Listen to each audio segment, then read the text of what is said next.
من محمد رضا اکبرزاده هستم. میخوام براتون یه داستان جالب و جذاب تعریف کنم. آماده این؟ 1 2 3 برو بریم. یکی بود یکی نبود، غیر از خدای مهربون هیچ کس نبود. یک پیرزنه بود، همه دختراش رفته بودن ازدواج کرده بودن.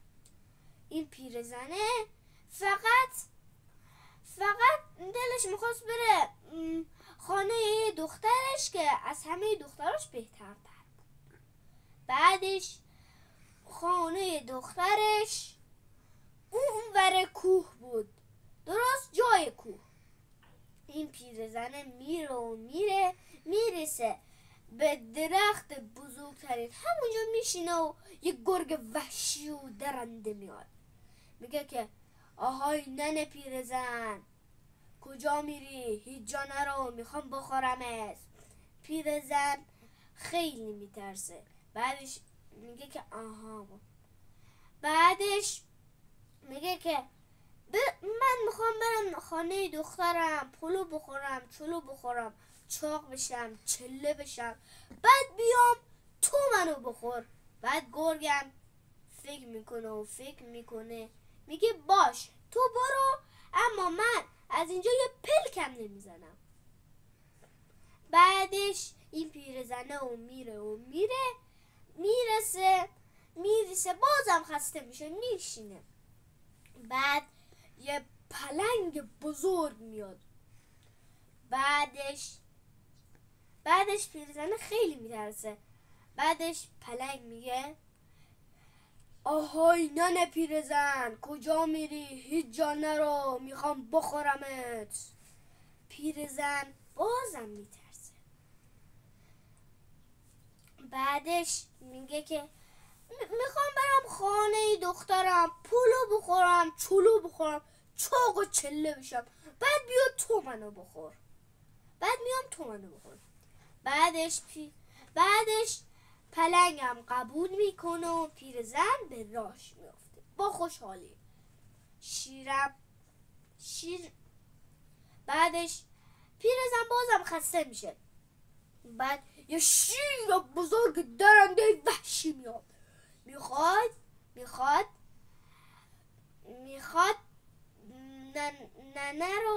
ننه پیرزن رو بخوره. ننه پیرزن بازم میترسه. بعدش تو ذهنش میگه آها.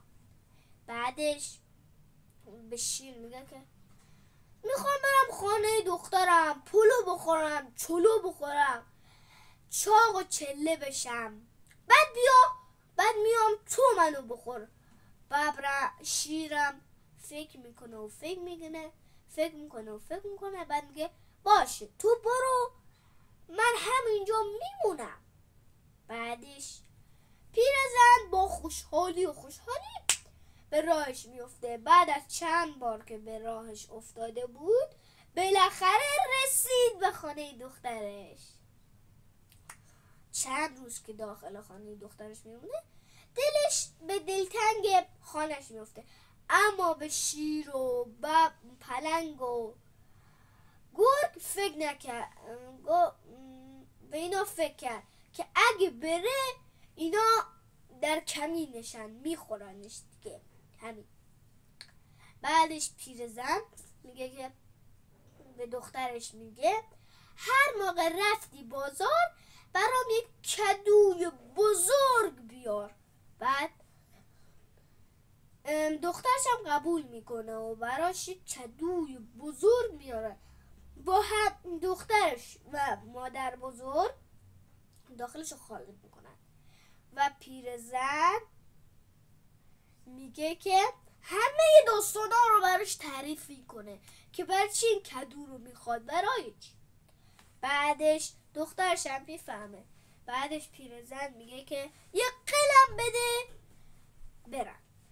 دختر و شوهرش هم یه قلش میده. پیرزن با خوشحالی به راه میفته با کدو.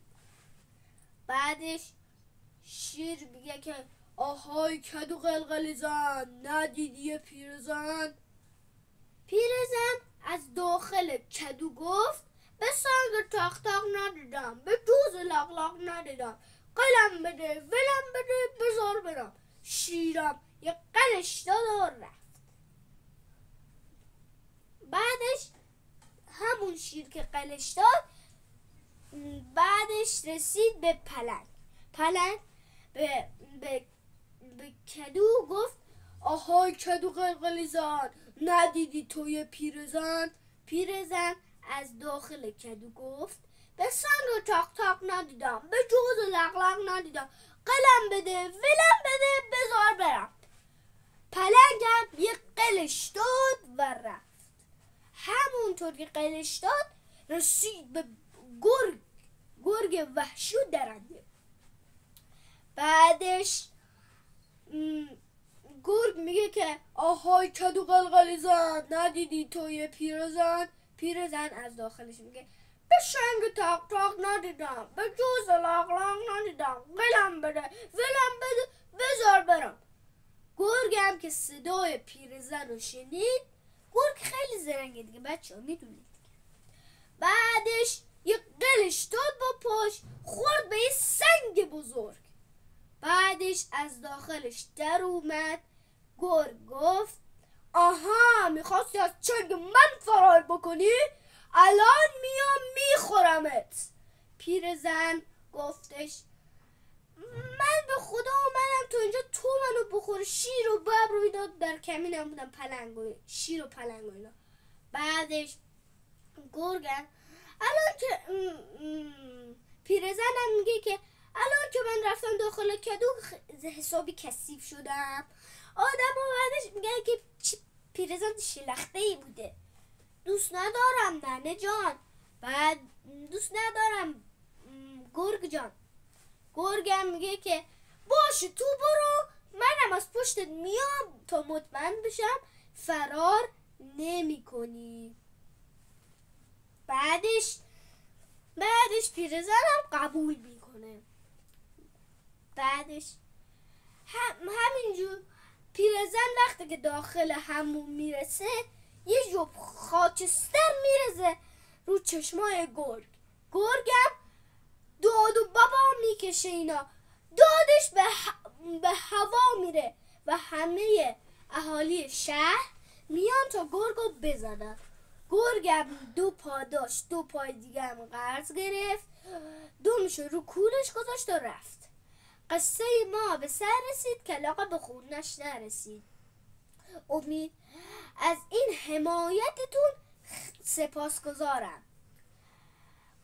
تا ویدیوهای بعدی شما را به خدا میسپارم. بای بای.